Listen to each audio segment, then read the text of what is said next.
Hi everyone, so I'm going to be talking about the compare and contrast essay. So when it comes to the compare and contrast essay, I remember this essay being very last minute.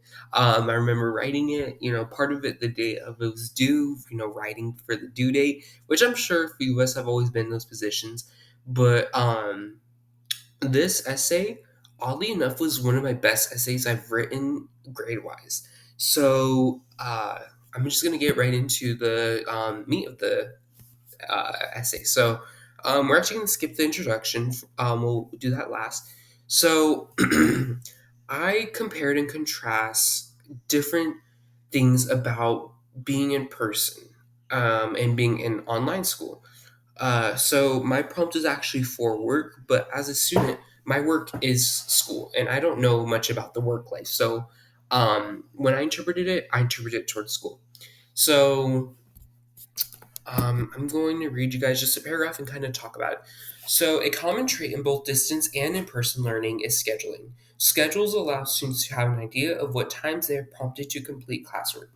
Ronald Williamson, a school administrator, believes schedules can be used to improve instructional effectiveness, promote collaboration, and build community. Williamson brings an interesting point when mentioning building a community. In an in person setting, students are enabled to build relationships with one another. An online community may look like discussion boards and group work. The main purpose of schedules in an all in-person school is to provide students with a comfortable daily routine. The Head Start company researches child development. The company wrote an article on the importance of schedules in the school, in the classroom. As the article mentioned, being in person allows for students to build relationships with their teacher. Studies have found that when students enjoy the teacher, they are more likely to pay attention and put more effort in the class. With students seeing the same teacher every day, it's safe to assume students will be comfortable and put in more effort. A major difference from in person schedules is that online students have the ability to do their classwork at any time and anywhere. For students who have responsibilities outside of school, the online dynamic could fit better into their schedules. For example, Alex and Mariah are teen parents. Both work part time jobs and are caretakers for their daughter and are full time students. Working in online school has allowed them the time to balance their busy schedules. Every student has a right to receive an education. Therefore, those students who have the chance to work into school into their lives, whether medical conditions prevent them from going to school in person or online, better suits their needs.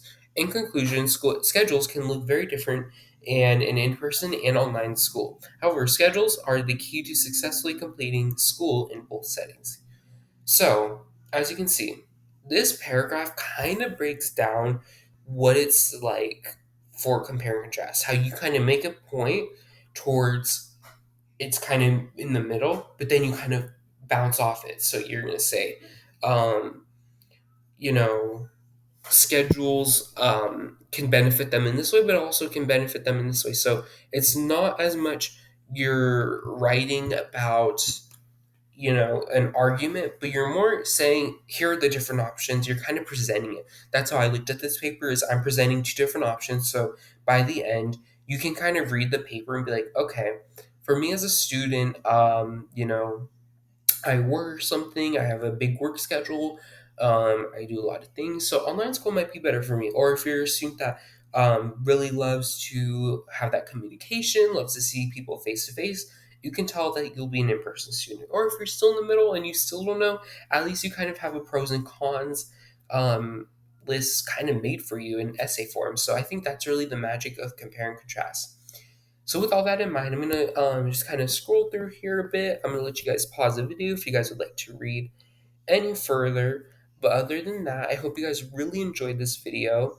Um, and again, I'm not really gonna go into my introduction and outro just because if you watch my synthesis essay, you will kind of see my process. And uh, if you watch any other of my writing videos, you'll know my process with writing them. So I want to thank you guys so much for watching, and I wish you guys the best of luck when writing your compare and contrast. Thank you guys so much for watching.